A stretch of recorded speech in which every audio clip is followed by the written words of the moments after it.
got to treat that like just like as if you were going to touch the flame, you're going to get burned. If you're going to breathe that smoke, you're going to get cancer. So I was diagnosed in April of 2015. Started off, I was doing a yearly hazmat team physical, normal. I felt fine, 100% going into the physical. It was just kind of a routine thing. Chest x-ray, EKG, pulmonary function test, bloods, labs, heavy metals test. My wife at the time was 7 months pregnant, and there was a lot of anxiety with that, you know. That adds a whole different element to it. So we really wanted the news as fast as we possibly could. I was supposed to hear back in a couple of days on how my labs came back, and then I was going to meet with a nurse practitioner. She called me back the next day. I remember I was in my car driving and pulled over to the side of the road, answered the phone, and she was not in a panic, but she was pretty adamant that my labs were off. She said that my platelet count was really low and that I shouldn't be working as a firefighter, and that my liver enzymes are really elevated. And so I, not really knowing what that meant, but she really made a big deal out of it. So I hung up the phone. Back to the doctor we went, and he's looking at it and he's like, yeah, they saw some lymph nodes that are a little bit enlarged on your abdominal ultrasound, and we want to do a CT on your abdomen. I knew something was wrong. I definitely didn't think it was going to be cancer. I thought it was going to be some sort of, infection or something to that effect.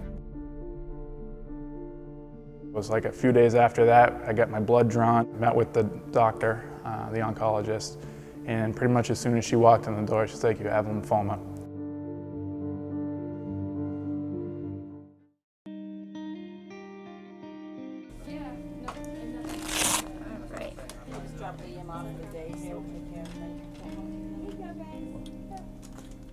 She basically told us that day that, I had more or less a 50-50 chance whether or not the chemo that I was going to receive was going to actually work or not. I remember the oncologist saying that, she's like, this is such an odd type of cancer for you to have at the time I was 32 years old when I was diagnosed. And she's like, a 32-year-old, healthy male doesn't get cancer like this. She's like, are you exposed to anything? She's like, we see this type of cancer in, 50, 60-year-olds that worked in industrial type atmospheres for years and years and years. And I was like, well, no, I'm a firefighter. And she's like, that's where this is coming from. It was everything just gone. It was like happiness was just pulled right out of my body, and I was just in that empty feeling of despair. Right before I was diagnosed, everything was going great. We had just bought a brand new house in the town that I work in. We've got the baby coming.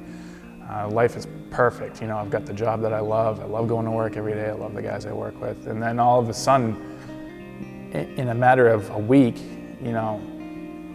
I'm, for a lack of a better term, I'm fighting for my life. I'm not gonna be able to go to work, which is, being around the guys is kind of where I find solace in life. It's the camaraderie, the joking around the firehouse, the going on the calls, takes your mind off of things. And that was not taken away, but I couldn't go to work and be there, And then now I have this baby that I'm looking forward to, and I'm not sure if I'm gonna see him grow up. I'm not sure if I'm gonna see him, take his first steps. And luckily that didn't last long. It was within a day or two that all my brother and sister firefighters stood up. They've been to all my chemos. I've never been to I hadn't gone through a chemo without at least 1 or 2 firefighters there, without at least any family there. My wife, my God, I don't know what I would have done without her. She's been my rock. Without her, I don't know where I'd be. Without my brother and sister firefighters, I don't know where I'd be. Without the community, I don't know where I'd be. Without my family. So for those people that are watching this, hold those people dear, because if it happens, you need them.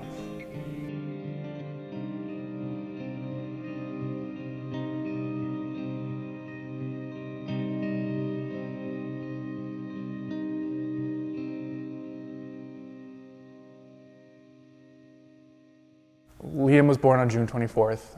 That was pretty much 2 months into my chemo, and I was like a breath of fresh air, I look at him and I'm like, I gotta be here for him.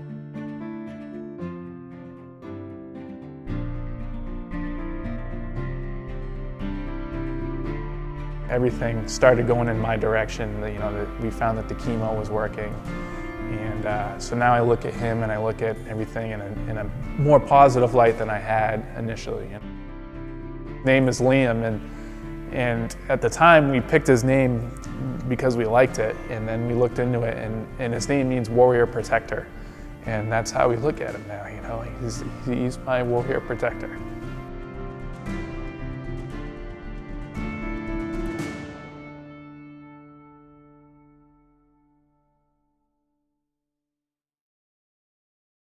I never thought it would be job related, and I'll admit I'm the guy that, I liked the salty look. I liked my helmet crunchy looking, or I'd get new gear. My new gear would come in and I'd still wear my old gear because it was a little more beat up, it was a little more comfortable, and I would also, be the guy that as soon as someone took their mask off in a fire scene, I would always pull mine off. I didn't need it. The fire was out, and I've learned my lesson. I'm a young guy, and you're right, I was healthy, and I am healthy otherwise, that it can happen to anybody. And I think the fire service is one of those things that unless you know someone or you see it with your own two eyes, you can grasp it, people won't change. If you're in a department that goes 30 years and in a culture that is sucking up all this smoke and breathing all the diesel fumes and nothing happens, nothing's going to change because it's always the other guy. It just goes to show that a small department that fights less fires is still just as susceptible to the toxins and the hazards than the bigger departments. The fires are the same, they don't burn any different anywhere else. So that being said, I think we're taking it more in a serious look. It's not, those guys anymore, it's us. Firefighters still die in fires.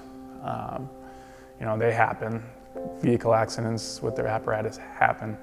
But I think if you look over the country wide, I think more of us are dying of cancer than anything else. And you don't see that, it's not dramatic like it is, an in line of duty death where some guy, gets caught in a collapse or gets lost or whatever. It's much more subtle, and you don't see it, and there isn't the big fanfare, but it's more dangerous, and it happens, and it happened to me, and I had no idea that it wasn't even, I never would have thought, that I'd have had cancer. But it's there, and it happens to anyone, anywhere, and it can happen from any call that you go to, and you got to treat every call like you're breathing in cancer.